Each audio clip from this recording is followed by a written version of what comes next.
Bueno, hemos hablado de los primeros tres capítulos y quiero como darle un mensaje. eh, Desde el principio le dije que el versículo clave del libro de Apocalipsis está en lo que Jesús le dijo a Juan.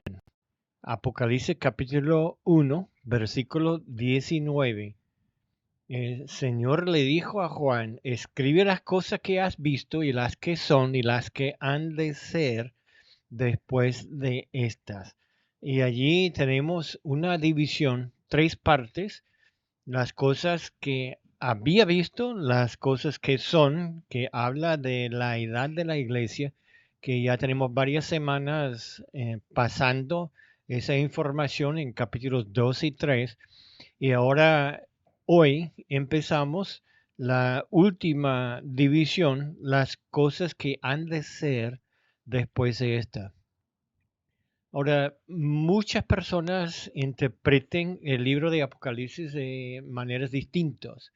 Como le dije, eh, muchos interpretan su hermenéutica es tomar su doctrina y obligar el texto a obedecer su doctrina. Ellos interpretan la Biblia por su doctrina. No tratan de discernir lo que dice la Biblia, sino tienen que acomodarlo a su doctrina. Otros lo interpreten así a través de la tradición, lo que ha dicho los pasados, los antepasados. Otros lo hacen de una manera alegórica. Y eso para mí es muy peligroso. Es donde una persona lee la Biblia, dice, bueno, eso a mí dice, pero no trata de entender lo que el pasaje dice literalmente en la Biblia, cuál fue el entendido, cuál fue el mensaje que recibimos con ese pasaje. Y yo creo que es muy peligroso porque entonces uno empieza a interpretar la Biblia por sus emociones, sus sentidos, sus deseos. Y hay que reconocer que aunque tenemos Cristo, tenemos el Espíritu Santo adentro, todavía tenemos la carne. La carne es todo lo que está grabado en su mente. Desde nacer hasta recibir a Cristo, eh, tú estás guardando cosas en tu cerebro para poder vivir en ese mundo, ganar en esa cultura. eh, entonces ya cuando empezamos a traducir la Biblia a través de nuestra mente, nuestra carne, entonces ya vamos a equivocar, porque la Biblia no fue escrito para nuestra carne, fue escrito para el Espíritu. Y por eso Dios nos dio el Espíritu Santo para ayudarnos a entender esos pasajes. Entonces vamos a ver el capítulo 4 de Apocalipsis. Solo hay 11 versículos, pero mire cómo empieza. Después de esto miré, he aquí una puerta abierta en el cielo, y la primera voz que oí, como de trompeta, hablando conmigo, dijo, sube acá, y yo te mostraré las cosas que sucederán después de estas. Recuerde el versículo clave. Escribe las cosas que has visto que son y las que han de ser después de estas. Entonces, yo creo que aquí es clave el versículo 4:1 está diciendo, ya estamos empezando en lo que es el futuro. Era el futuro en el tiempo de Juan y para nosotros todavía es futuro. Yo creo que no es un futuro lejano, yo creo que estamos cerca. Vamos a terminar ese capítulo. Y versículo 2. Y al instante yo estaba en el Espíritu, y aquí un trono establecido en el cielo, en el trono uno sentado, y el aspecto del que estaba sentado era semejante a piedra de jaspe y de cornalina. Había alrededor del trono un arco iris semejante en aspecto a la esmeralda Y alrededor del trono había 24 tronos, y vi sentado en los tronos a 24 ancianos vestidos de ropas blancas con coronas de oro en sus cabezas. Y del trono salían relámpagos, truenos, voces, y delante del trono ardían 7 lámparas de fuego, las cuales son los 7 espíritus de Dios. Y delante del trono había como un mar de vidrio semejante al cristal. Y junto al trono, alrededor del trono, 4 seres vivientes llenos de ojos delante y detrás. El primer ser viviente era semejante a un león, el segundo era semejante a un becerro, el tercero tenía rostro como de hombre, el cuarto era semejante a una águila volando. Y los 4 seres vivientes tenían cada uno 6 alas, y alrededor y por dentro estaban llenos de ojos, y no cesaban día y noche de decir: Santo, santo, santo es el Señor Dios Todopoderoso, el que era, el que es y el que ha de venir. Y siempre que aquellos seres vivientes dan gloria y honra y acción de gracias al que está sentado en el trono, al que vive por los siglos de los siglos. Los 24 ancianos se postran delante del que está sentado en el trono y adoran al que vive por los siglos de los siglos y echan sus coronas delante del trono diciendo: Señor, digno eres de recibir la gloria, la honra y el poder, porque tú creaste todas las cosas y por voluntad existen y fueron creadas. Eh, ya estamos empezando en la tercera división del versículo clave, las que han de ser después de esto. Pero dentro de esa parte de, de capítulo 4 hasta de verdad al final del libro, es todo futuro, está dividido también. La primera parte habla del rapto de la iglesia cuando Dios nos lleva de la tierra al cielo. Y yo creo que lo que vio Juan es lo que nosotros vamos a ver en el día del rapto. Ahora, si recuerda la enseñanza de la Semana Santa, hablamos de cuando llegaron a la última copa, Jesús dijo: yo no voy a tomar más esa copa sino en la casa de mi Padre con ustedes. Y eso es cuando nosotros llegamos a la casa de su Padre, al cielo, donde también nosotros vamos a tener esa comunión íntima con Dios. Mire, el rapto de la iglesia y la visión del cielo son capítulos 4 y 5. Es lo que la iglesia va a ver cuando llegamos. Ahora, recuerde, Juan vio eso hace 2000 años.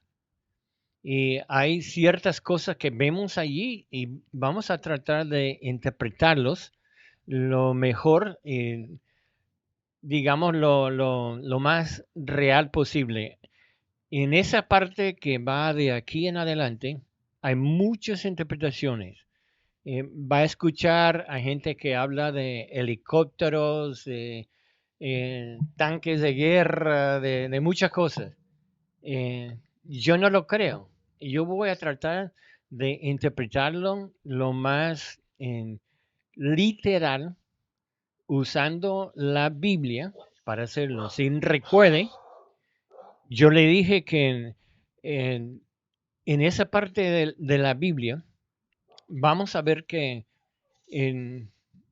hay muchos versículos y muchas figuras que salen del Antiguo Testamento.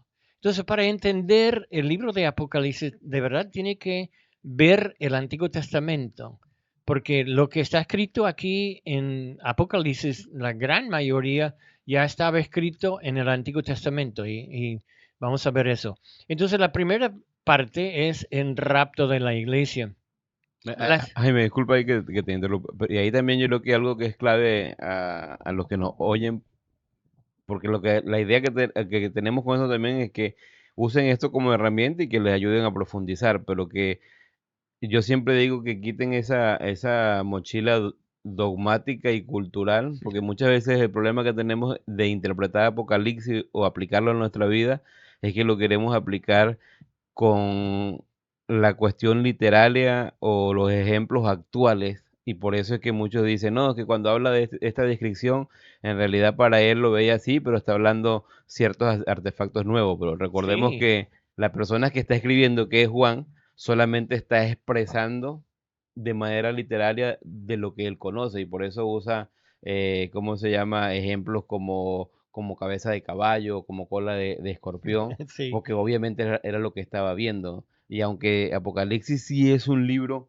futurista o habla del futuro, en otras palabras, no quiere decir de que, bueno, es que Juan vio una visión de un helicóptero y no tenía idea y por eso a lo mejor lo comparó con un saltamonte. Hay que ser un poco más objetivo en cuanto a eso y no meterle tanta ciencia ficción, porque realmente no es un mito, no es ficción Apocalipsis, es un libro, yo creo que es literal, creemos que es literal, y que tiene una aplicación para nuestra vida actual hoy en día, pero hay que entender eso. Digo eso porque eso a veces es lo que hace que uno extrapole a que, bueno, entonces tal guerra o tal cosa, y hay que tener cuidado con eso, no sé. sí. No, yo creo que las interpretaciones que voy a dar, los hermanos van a ver que no es tan difícil, pero hay que entender que sí hay cosas aquí. Va a hablar de demonios y va a hablar de seres que están encarcelados. Recuerde cuando Jesús vio al endemoniado y ellos dijeron, no nos manda al abismo. ¿Recuerde? Ajá. Ahora, cuando llegamos a capítulo, creo que es 8, abre el abismo. Entonces yo creo que lo que sale de aquí es lo que estaban hablando, es el endemoniado, los demonios que estaban hablando a través de él. Bueno, la primera división, recuerda que vimos, capítulo 1 era las cosas pasadas, capítulos 2 y 3 eran de la iglesia, las que son. En capítulo 4 en adelante es todo futuro. Capítulos 4 y 5 hablan, yo lo digo del rapto de la iglesia porque creo que es la parte más importante, pero también es una vista de lo que es el cielo, lo que nosotros vamos a ver cuando llegamos.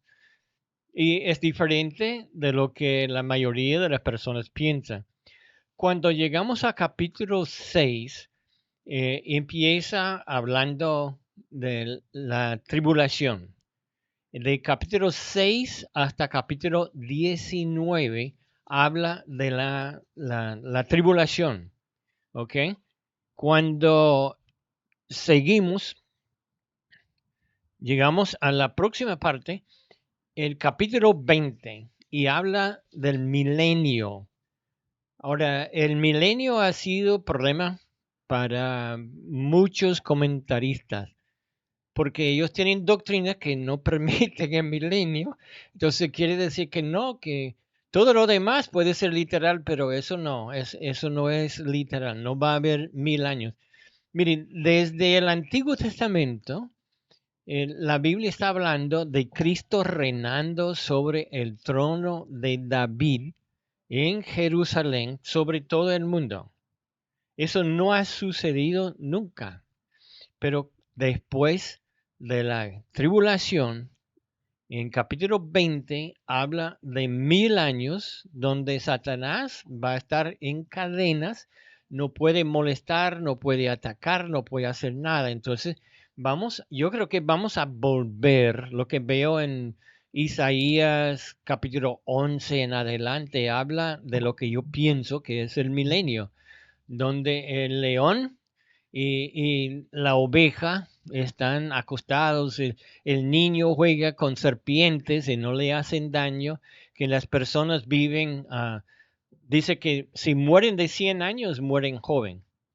Entonces va a haber un tiempo, casi como fue en el huerto de Edén, a lo mejor va a tener las matas y todo lo que tenía en la creación, y va a haber 1000 años en la tierra.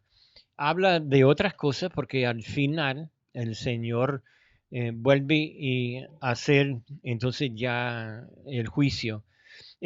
Cuando llegamos a capítulos 21 y 22, eso habla después del juicio, cuando ya entramos en la eternidad. Habla de cosas que suceden también después del milenio y habla de nosotros, de la iglesia. Pero recuerden, esa parte del futuro está dividido en cuatro partes. La primera parte, los capítulos 4 y 5, habla del cielo. Ya escuchaste de los seres vivientes, escucharon de los ancianos, de todo lo que vimos, que acabo de leer. Vamos a tocarlo y yo le voy a dar lo que yo pienso que es mejor interpretación. Es posible que a un mundo tiene otras interpretaciones de algunas de las cosas. Estamos hablando de algo que es futuro y estamos tratando de interpretarlo según la Biblia y según nuestro conocimiento. Entonces, hay muchas interpretaciones de hombres que están tratando de interpretarlo bien, literalmente. Y vamos a ver lo que sacamos nosotros aquí de estos capítulos. Vamos a hablar de algunos de los términos, de palabras que debemos entender para el estudio de aquí en adelante. Primeramente, tribulación. La palabra tribulación habla de aflicción, de angustia, de opresión, de sufrimiento. Y eso en Juan 16:33, la segunda parte, dice, en el mundo tendréis aflicción, pero confiad, yo he vencido al mundo.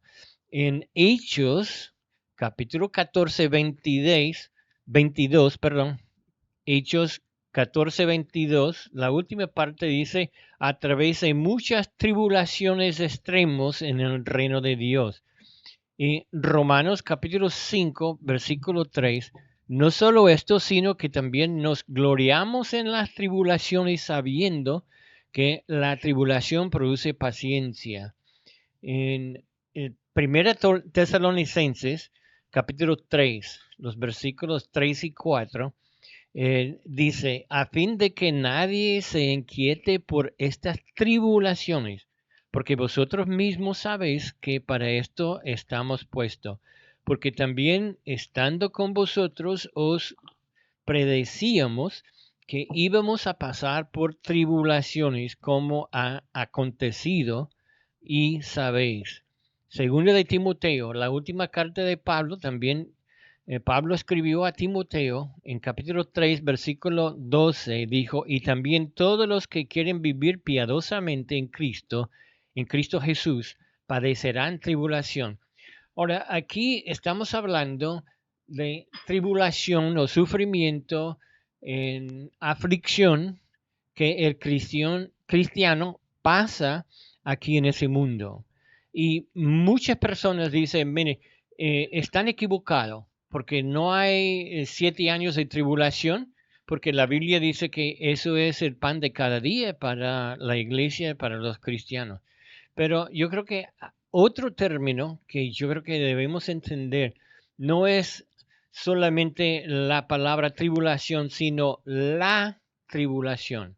La tribulación habla de un tiempo especial, un tiempo diferente, un tiempo apartado, y vamos a ver los versículos para ello. Pero dice, son los 7 años finales antes del regreso de Cristo a la tierra.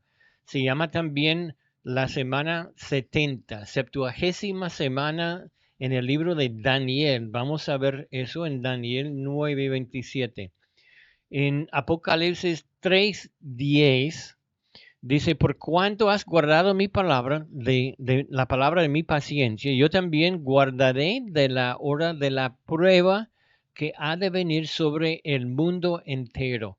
Mire, hemos tenido lo que llamamos nosotros guerras mundiales. En la primera y en la segunda, ya yo creo que estamos cerca de la tercera, ¿no? Pero esa guerra no es nada comparado con lo que va a haber cuando todo el mundo está en guerra al mismo tiempo. En el Antiguo Testamento, en el libro de Zacarías, Zacarías capítulo 13, versículos 8 y 9. Y mire, Zacarías tiene algunas cosas interesantes, el libro de Joel, el libro de Isaías, hay muchos pasajes en el Antiguo Testamento que también hablan no solamente de la tribulación, sino de la segunda venida. Zacarías 13, 8 y 9. Y acontecerá en toda la tierra, dice Jehová, que las 2/3 partes serán cortadas en ella y se perderán, mas la tercera quedará en ella. Muchos comentaristas, y yo creo que tienen razón, yo creo que ese pasaje de Zacarías está hablando a los judíos directamente. Y yo creo que en la Segunda Guerra Mundial, con los nazis, con Hitler, mandó a matar a todos los judíos y logró matar la cuarta parte. Mire, eran más de 1 millón de personas que murieron, no recuerdo la cifra exacta, pero más de 1 millón. Mire, este pasaje dice, cuando llegamos a la tribulación, el enemigo va a lograr matar 2/3. Solo va a quedar la tercera parte de los judíos y van a quedar, parece que van a quedar en Jerusalén. En el libro de Daniel, capítulo 9, que es un capítulo clave, lo que vio Daniel, Daniel 9:27, y por otra semana confirmará el pacto con muchos, y a la mitad de la semana hará cesar el sacrificio y la ofrenda. Después, con la muchedumbre de las abominaciones vendrá el desolador hasta que venga la consumación, y lo que está determinado se derrame sobre el desolador. Si recuerden, Daniel tenía una profecía de 70 semanas. No voy a hablar de todo, pero cada semana son 7 años. En la profecía hemos visto que 69 de las semanas ya se cumplieron. Falta una semana. Esa semana es 7 años. Y eso es lo que va a pasar. Daniel 9:27 dice que va a venir un príncipe, va a hacer un pacto de paz con Israel y sus enemigos y que va a ser de 7 años. En la mitad de ese tiempo, entonces él va a entrar en el templo y va a parar lo que son los sacrificios. Ahora, otro término, ya vimos la tribulación, la tribulación, ahora la gran tribulación. Yo no sé, hermanos, para mí todo es gran tribulación, desde el principio. Hay una división. Si quiere leer esos pasajes desde capítulo 6 en adelante, parece que las primeras cosas que suceden, los sellos, hablan principalmente de cosas naturales, digamos.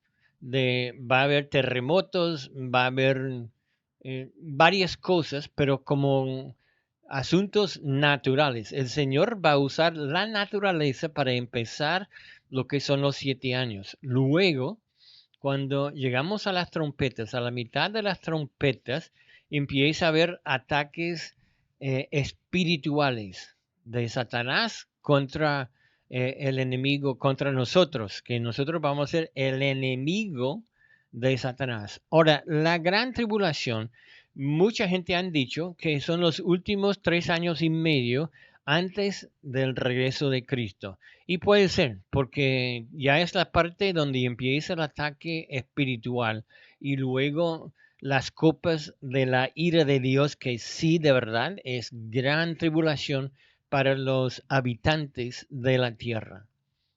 Nosotros no vamos a estar.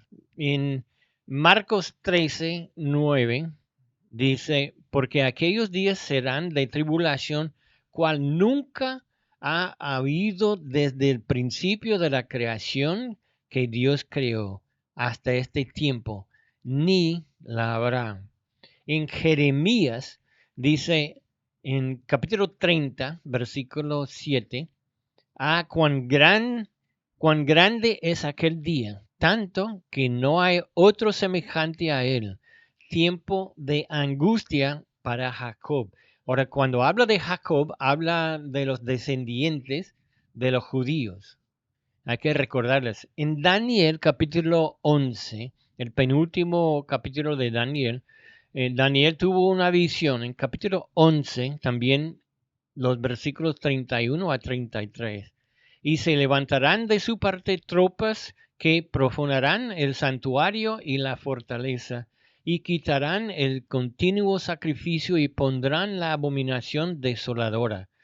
Con lisonjas seducirá a los violadores del pacto, mas el pueblo que conoce a su Dios se esforzará y actuará. Y los sabios del pueblo instruirán a muchos, y por algunos días caerán a espada y a fuego, en cautividad y despojo. Mire, aquí hay dos pasajes que vienen directamente del Antiguo Testamento que hablan de ese libro de Apocalipsis. Y eso no es algo que ha agarrado a Dios de sorpresa. Esos son los términos. Mire, tribulación, la tribulación y la gran tribulación. En un tiempo que nunca ha sucedido en la tierra. Ahora vamos a seguir con los términos. El día del Señor. El día del Señor, yo creo que es un tiempo en que Dios interviene directamente en los asuntos del hombre, especialmente por medio de los juicios, pero también con bendiciones. Se usa a menudo en la Biblia para describir el juicio y la ira de Dios derramado sobre el mundo durante el periodo de la tribulación y la gran tribulación. En el libro de 1 Tesalonicenses y también en 2 Tesalonicenses hay dos pasajes aquí que yo creo que son claves. En 1 Tesalonicenses capítulo 5 versículos 2 y 3, porque vosotros sabéis perfectamente que el día del Señor vendrá así como ladrón en la noche, que cuando digan paz y seguridad, entonces vendrán sobre ellos destrucción repentina, como los dolores a la mujer encinta no escaparán. Ya empieza a ver que ese pasaje está hablando del tiempo de la tribulación. Y recuerde que Daniel dice que viene un príncipe con un pacto de paz y va a hacer ciertos arreglos. Y luego, cuando piensan que todo es seguro, ya están en paz, entonces ya se va a salir lo que es la gran tribulación o la tribulación. Segunda Tesalonicenses, capítulo 2, hay un pasaje aquí en los primeros 4 versículos. Dice, pero con respeto a la venida de nuestro Señor Jesucristo y nuestra reunión con Él. Está hablando del rapto, ¿no? Os rogamos, hermanos, que no os dejéis mover fácilmente de vuestro modo de pensar, ni os conturbéis, ni por espíritu, ni por palabra, ni por carta, como si fuera nuestra, en el sentido de que el día del Señor está cerca.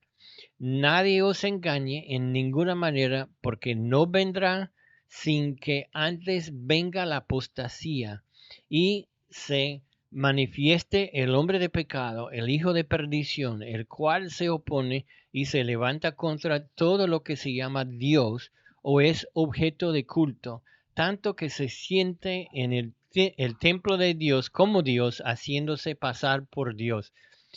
Mire, Pablo fue a Tesalónica.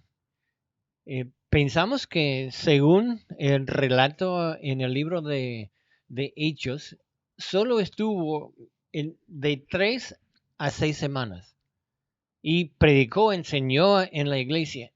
Pero miren lo que predicó. Predicó la segunda venida, el rapto de la iglesia.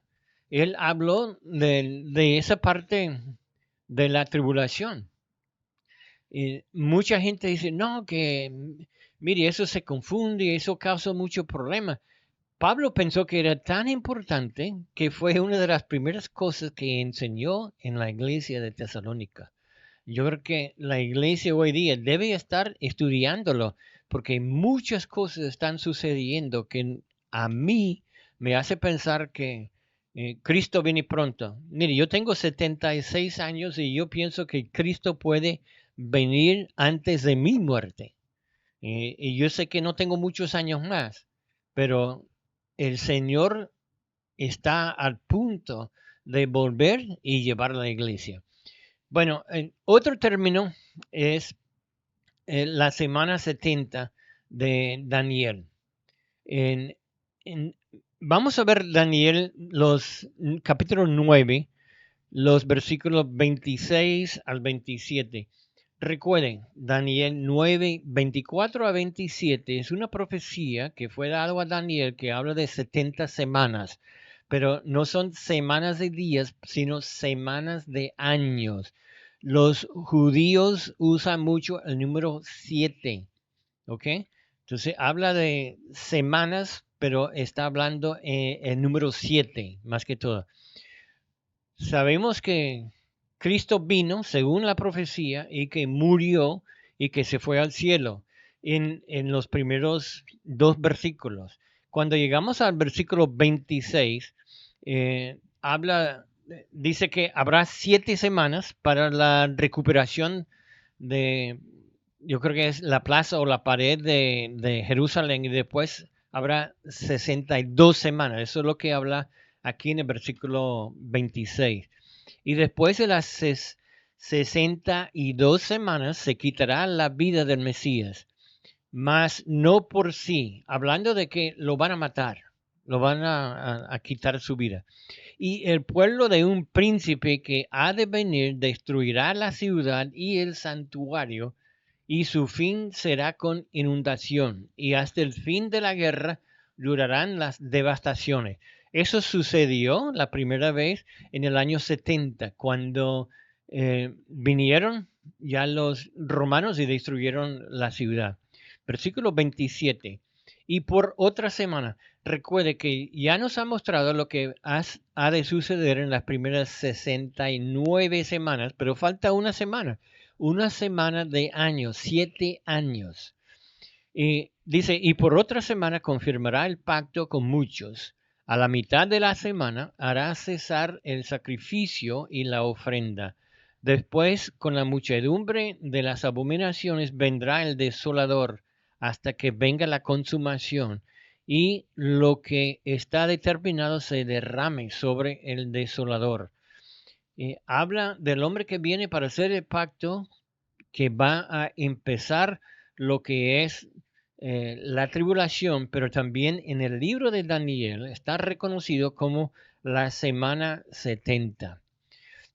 Ahora, de aquí, vamos a buscar o vamos a hablar de la palabra rapto. Hay muchas personas que oponen a esa palabra. Ellos dicen, no, eso es una palabra que no aparece nunca en la Biblia. Y sabe, tienen razón. La palabra rapto viene de una palabra latina de la primera iglesia desde Roma, desde Italia, hablaban latino y algunos eh, de las traducciones usaban la palabra rapio. Rapio es una experiencia de ser llevado de un lugar a otro. Quiere decir la remoción de un sitio a otra parte. Y a veces se puede usar, y yo he visto en el periódico, cuando una persona está secuestrado, le dice que fue raptado, fue agarrado y llevado, ¿no?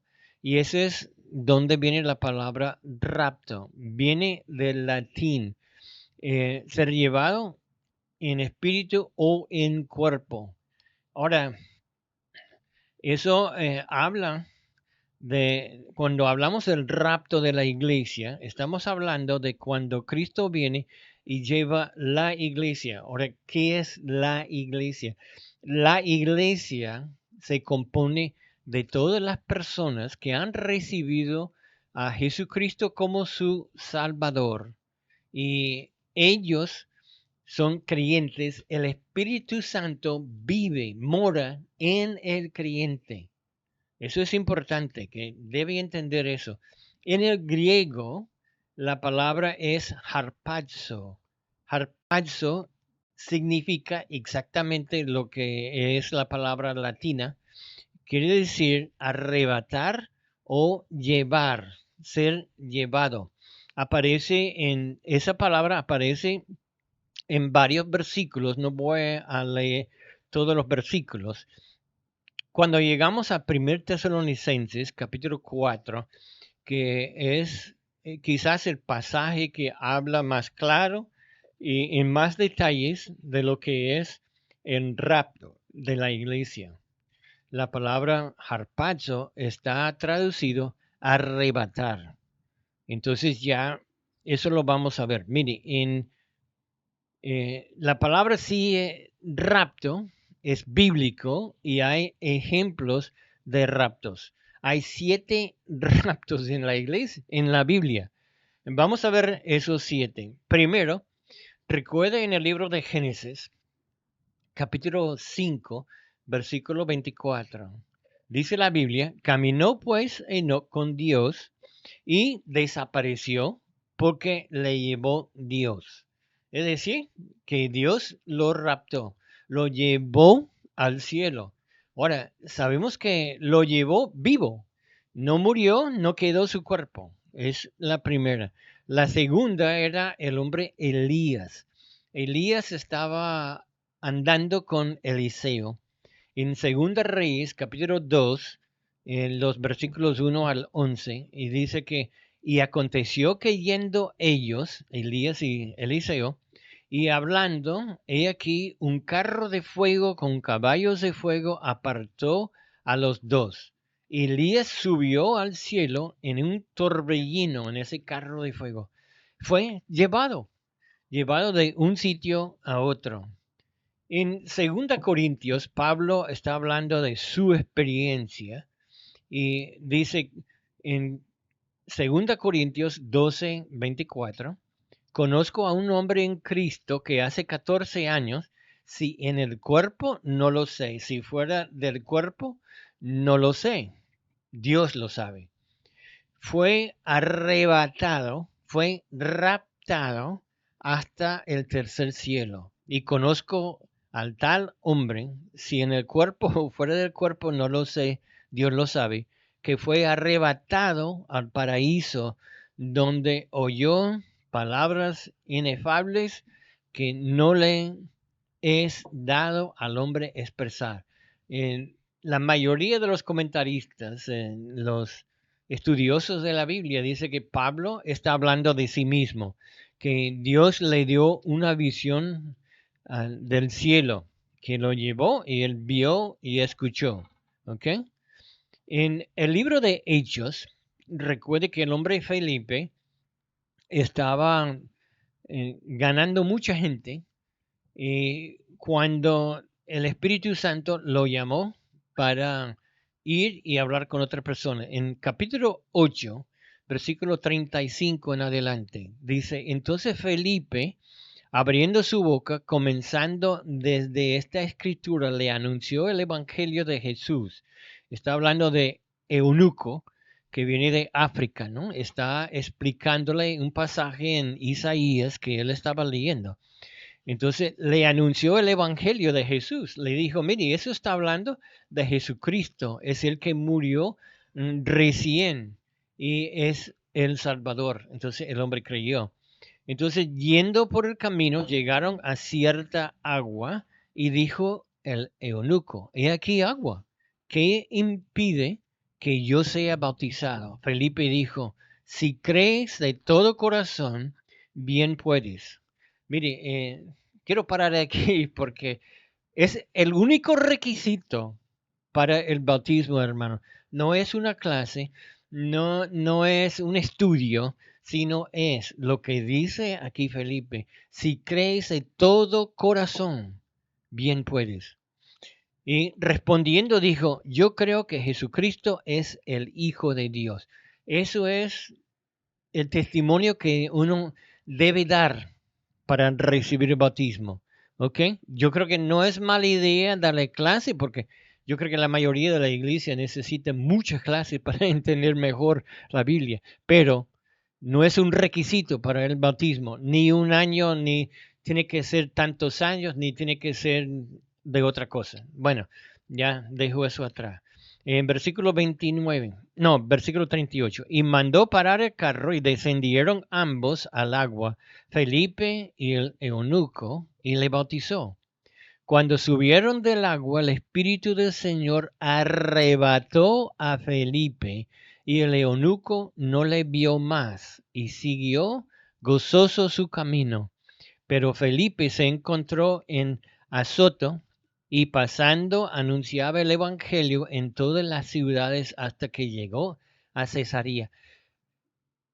Fue raptado, fue arrebatado, fue llevado de ese sitio, ahí en el desierto donde estaba el agua, donde había bautizado el eunuco, fue llevado al cielo. Hay otro más que todos conocemos en el libro de Hechos, cuando Cristo apareció por primera vez. Hechos 1:9. Y habiendo dicho esto, viéndolo ellos, fue alzado y le recibió una nube que le ocultó de sus ojos. Fue llevado. El Señor también fue arrebatado en ese sentido que fue llevado al cielo desde la tierra. Entonces, nosotros vemos que en la Biblia muchas personas dicen, no, que el rapto no es bíblico. El rapto sí es bíblico, pero se usa otra palabra que no sea la palabra rapto. Se llama arrebatado, llevado, secuestrado, subido. ¿Ok? Bueno, algo que quiero tocar rápidamente es la diferencia entre el rapto y la segunda venida. Porque yo creo que muchas personas se están equivocados, no entienden que Cristo de verdad vendrá dos veces. ¿Cuál es la diferencia entre el rapto y la segunda venida? Ahora, primero, el rapto es el traslado de todos los creyentes, pero cuando llegamos a la segunda venida no habla de llevar a los creyentes. Los santos serán trasladados y van al cielo, pero en la segunda venida los santos vuelven a la tierra con Cristo. Eh, El rapto viene antes de empezar la tribulación y la segunda venida viene al final de la tribulación. En el rapto, la tierra no es juzgada, pero en la segunda venida habrá un juicio y la justicia será establecido aquí en la tierra para empezar lo que llamamos nosotros el milenio por los 1000 años. Eh, el rapto es inminente. Es algo que puede suceder en cualquier instante. No hay ningún requisito para cumplir antes de venir el rapto de la iglesia. Pero cuando hablamos de la segunda venida, eso viene después de ciertas señales y al final de la tribulación. ¿Ok? No se encuentra lo que es el rapto en el Antiguo Testamento. Y uno puede decir, ¿pero por qué? Porque la iglesia no está en el Antiguo Testamento. Recuerden el libro de Éfeso, Pablo dijo que te voy a mostrar un misterio, la iglesia. Cuando habla de un misterio es algo que no fue revelado en el Antiguo Testamento, pero ahora Pablo está revelando. Entonces ya eso, el rapto no se menciona en el Antiguo Testamento, pero la segunda venida está predecido muchas veces, muy a menudo en el Antiguo Testamento habla de Cristo venir y establecer el reino aquí en la tierra. En el rapto solamente va a los creyentes. El Señor viene para llevar a los creyentes, pero va a afectar la segunda venida, va a afectar a todos los seres humanos en la tierra. Eh, la, el rapto viene antes del día de la ira y la segunda venida viene al final del día de la ira de Dios. En, en el rapto no se menciona, no hay ninguna referencia a Satanás, pero cuando hablamos de la segunda venida, Cristo viene y va a atar a Satanás, va a ponerle en cadenas a su regreso. En el rapto, Cristo no viene a la tierra, no toca la tierra. Dice que viene en las nubes, toca la trompeta y nosotros los que estamos vivos serán raptados. ¿Ok? Pero cuando viene la segunda venida, Cristo viene y va a tocar la tierra, va a llegar al monte de Olivos. En el rapto viene al comienzo de la tribulación y en la segunda venida viene inmediatamente antes del reino del milenio, de los 1000 años. En, solamente los creyentes verán a Cristo en el rapto, pero dice que cuando viene Cristo por segunda vez, todo ojo verá a Cristo. Entonces se nota que hay muchas diferencias. El principal es que en el rapto Cristo viene en las nubes y dice que viene con él los que han muerto en Cristo, ¿ok? Hay muchas personas que enseñan, mire, cuando una persona muere antes de la venida de Cristo, antes del futuro de la eternidad, el ser humano se queda en la tumba como durmiendo. Pero en 1 Tesalonicenses dice que Cristo vendrá traerá a los que han muerto en Cristo con él, en el aire. Y en ese momento va a estar cambiado su cuerpo que quedó en la tierra, quizás en la tumba, quizás en el agua, quizás fue quemado. Y uno dice, pero ¿cómo puede agarrar su cuerpo si se quemó en un incendio? ¿Quién es el que hizo el ADN? ¿Quién es el que hizo el cuerpo? Cristo en ese instante va a volver a unir el cuerpo de esa persona y ese cuerpo va a subir y vendrá el alma con Cristo y se unirá y tendrá un nuevo cuerpo, un cuerpo espiritual. Bueno, vamos a seguir aquí. El capítulo 4, versículo 1. Antes que sigas con el siguiente slide, para que la gente tenga un entendimiento de por qué, por qué muchos a veces enseñan de que, bueno, si morimos aquí antes del arrebatamiento o el rapto, vamos a estar dormidos. Y esa idea es porque a veces no entienden lo que es el tiempo o la dimensión en la que Dios vive. Y aquí voy a tratar de usar mis manos. Cuando hablamos de que Dios es un Dios que es eterno, el concepto de la palabra eternidad es un concepto de que no hay principio y no hay fin. Para nosotros decimos que vamos a ir a la eternidad con Cristo, pero en realidad es un concepto un poquito no entendido completamente porque lo que nosotros los humanos tenemos principio, mas no tenemos fin porque vamos a estar en la eternidad con Cristo o en la eternidad en el infierno aquellos que no creen Sí, en Cristo. Entonces Dios que no tiene ni principio ni fin, yo uso mis manos para que más o menos Dios sí le dio a la creación un principio y un fin, hay una línea de tiempo. Entonces, cuando una persona muere en esa línea de tiempo hoy en día, Pablo dice, ausente en mi cuerpo, presente una presente vez con el con Dios. Señor. Lo Sí, que está diciendo es que en esta línea de tiempo que en el que Dios ha creado, nos ha creado y Dios ha dado leyes para que nosotros tengamos un entendimiento de esa línea de tiempo, una vez que moremos, nuestro espíritu va con Dios. En el momento del arrebatamiento, pues dice Tesalonicenses, los muertos en Cristo serán arrebatados, y está hablando de que esos cuerpos van a ser llevados. Para mí, el concepto que digo es una forma milagrosa. ¿Por qué uso la palabra milagro? No es porque, y exactamente porque no tengo una mejor explicación, porque el concepto de milagro es algo que sale fuera de las leyes de la tierra. Entonces, como tú dices, ¿no? Dios es el que creó todas las cosas y todo eso. Pero ahí a lo que hay que entender es el tiempo de Dios. Dios no está sujetado al tiempo de esta creación. Dios está fuera de la creación, Dios es eterno.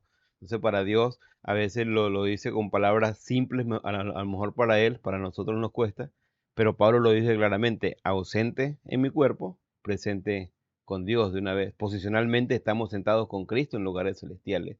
Entonces, más o menos para tener esa idea y por qué es que decimos eso. Algunas personas, como tú dices, he escuchado ese concepto también de personas que dicen que dormimos, que no estamos muertos, pero hay que tener cuidado sí, con eso. el judío, cuando hablaba de dormir, hablaba de verdad de, ya a veces hablaba de terminar esa vida, Ajá. pero no quiere decir que está durmiendo, sino que se ha muerto y Cristo, como tú dices, como dijo Pablo, creo que fue en Filipenses, ser ausente del cuerpo, presente con el Señor, ya inmediatamente, no es en el futuro, sino ya tenemos cristianos, tenemos todos los apóstoles están con el Señor y ya tienen más de 2000 años en el cielo o tienen alrededor de 2000 años en el cielo con el Señor.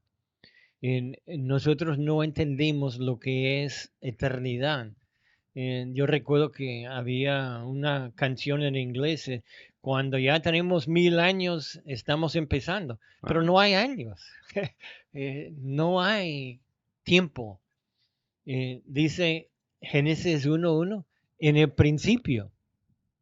Eso quiere decir, eso cuando empezó la línea de tiempo y terminará cuando Cristo viene después de los 1000 años, entonces ya establece la eternidad y su reino eternamente. Va a haber 1000 años donde otra vez la gente que no han tenido la oportunidad de recibir a Cristo, algunos, los que sobreviven en la tribulación, los que nacen durante esos 1000 años, también pueden creer en Jesucristo y ser salvos. Pero dice que al final Satanás está suelto de sus cadenas y levanta un ejército.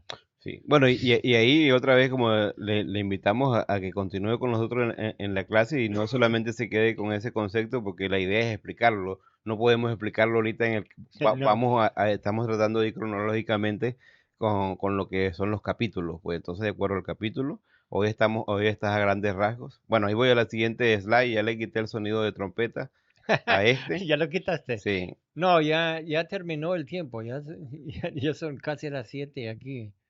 Pero mire, la idea ajá. de ese capítulo era dar los términos para que la gente entiende que hay una diferencia entre la gran tribulación o la tribulación y lo que es tribulación. Tribulación es aflicción, maltrato, sufrimiento.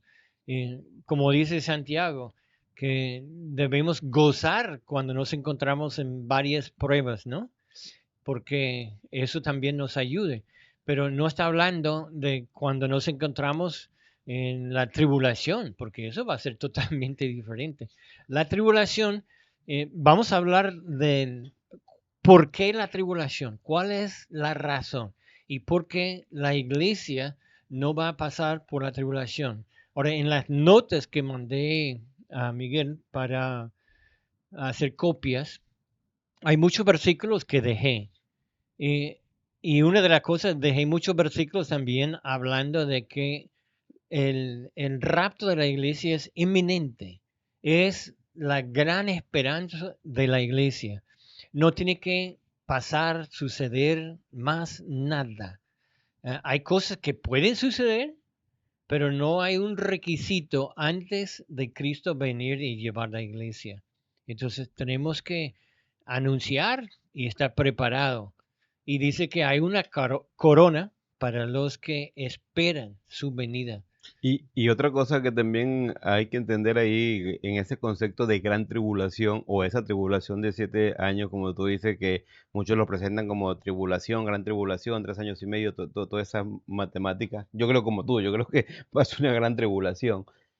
Cuando la Biblia se refiere al cristiano ser atribulado o tener aflicción, está hablando de una prueba al cristiano o lo que es la consecuencia del pecado en este mundo, ¿no? Está esa gran pregunta, bueno, si Dios es amor y Dios nos ama tanto, ¿por qué niños mueren de hambre en África? ¿O por qué perdimos a nuestros hijos? ¿O por qué los familiares mueren, las enfermedades? Pero eso es parte de la consecuencia El del pecado pecado. en el mundo. Sí, Y dentro de ese pecado en el mundo, Dios nos provee a nosotros una salvación para tener una esperanza y seguridad eterna. Y por vivir en este mundo, pues pagamos esa consecuencia, pero lo vemos de una manera diferente. Cuando hablamos de la gran tribulación de la que habla Apocalipsis, y por eso me gusta el capítulo 4 está hablando de que nosotros, la iglesia, que somos considerados la novia de Cristo, no estaremos en el cielo.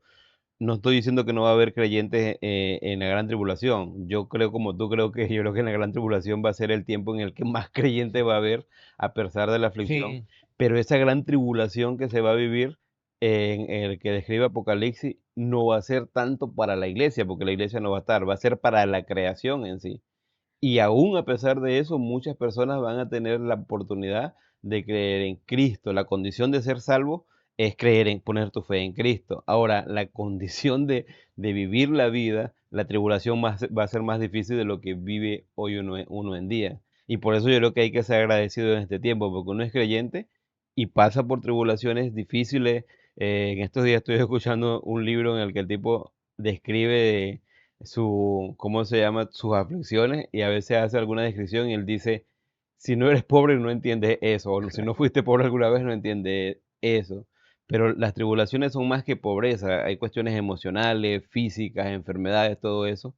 Pero en medio de eso, en este tiempo que es la iglesia, pues estamos con Cristo, ¿no? Ahora, en ese tiempo que estamos entrando ahora en el estudio, que es Apocalipsis 4 aunque como tú dices, Apocalipsis 4 y 5 es más la descripción de cómo nosotros vamos a ver la iglesia en el cielo. Bueno, estoy repitiendo lo que tú has dicho. Pero entender eso, ¿a qué nos referimos con gran tribulación? Y se va a hablar de por qué la tribulación en el mundo. Hay un propósito, ¿no? sí, En la tribulación. ¿Sí? absolutamente, sí. Y ahí hablamos también de conceptos como tiempos administrativos en lo que ha sido la era ya de la creación, cómo comenzó el tiempo ¿cómo se llama?, de inocencia en el huerto, cómo cayeron, cómo Dios dio la oportunidad, cómo estuvo el tiempo antes del diluvio, por qué el diluvio. Cuando estudiamos también con esa perspectiva, entendemos un poquito más por qué el tiempo de la tribulación. Bueno, pero ya hay tiempo, va a haber tiempo para eso. Ya no, ahí nos pasamos el tiempo, Jaime. No sé si tenías otra cosa para decir. No, saludos a todos los hermanos que lograron conectar esta noche y si eh, el grupo, algunos no pudieron llegar, yo sé que la hora es diferente en cada país. Ahorita yo creo que en España dijo José que ya estamos hablando de la 1 de la mañana, entonces no está mirándolo en vivo, sino que él va después para verlo. Oh, Y eso sí. es la idea. Sí, Sí, ahorita, ¿cómo se llama? Como estamos ahí viendo también bueno, lo de la Eurocopa, allá los partidos temprano y aquí son como, ya los partidos que fueron allá de noche los vi hacer, bueno, los pasaron hace rato, ¿no? Y sí. los partidos de ahorita que ves de la Copa América ya están pasándolo como a la 1 de la mañana, no sé, dos, Mire, tres. pero mire ese Venezuela. Ajá, iba a traer hoy la bufanda de Venezuela, pero para no volvernos, ¿cómo se llama? Político. Pero mira, Jaime, de 3-3 está haciendo historia la Vinotinto, ¿no? Aquí ven solo el mapa de Estados Unidos, pero mira, aquí pongo raíces venezolanas con... Ayer estaba hablando un amigo africano mío en televisión porque me dijo, hoy que ganó Venezuela, sí estás hablando de Venezuela, ¿verdad? Porque llevé mi camiseta de Venezuela. Pero bueno, gracias a todos los que están con nosotros. Ahí Jaime nos saludó la familia Thompson. Y Andrés Selva también acaba de Andrés. mandar saludos. Espero que sea de bendición, que sea de verdad un reto. Yo siempre veo Apocalipsis, Jaime, como un reto para mi vida, para poder predicar el evangelio a las personas, porque de verdad cuando habla de esa tribulación, por lo que va a pasar, a orar por nuestros familiares, orar Sí. por, en mi caso personal, por mis hermanos, por mi mamá, por mis tíos, mis sobrinos, eh, y lo hago con la convicción de que yo sé que mi fe en Cristo me da una esperanza mejor de pasar el cielo. Sinceramente, por más lindo que sea esta creación, no hay nada mejor que tener vida en Cristo y con Cristo. De hecho, ese es el concepto. Vida es estar en comunión con Cristo. Mire, cuando yo veo la noticia en estos días, yo me animo porque digo, tiene que ser pronto porque ya el mundo está cayendo, ya lo que está sucediendo en Israel, ya Hezbollah desde Líbano también dice que van a atacar a Israel. Entonces solo falta 8 países más, ¿no? Sí. Aunque los jóvenes de 12, 13 años, Jaime, que te escuchan, dicen que tú haces trampa porque ya tú tienes 70 años y a ellos les falta por vivir. Pero el concepto está mal, porque no importa si tienes 6 años o 80 o 70, sinceramente, si somos creyentes y Cristo nos lleva hoy mismo al cielo, allá es mucho mejor que aquí.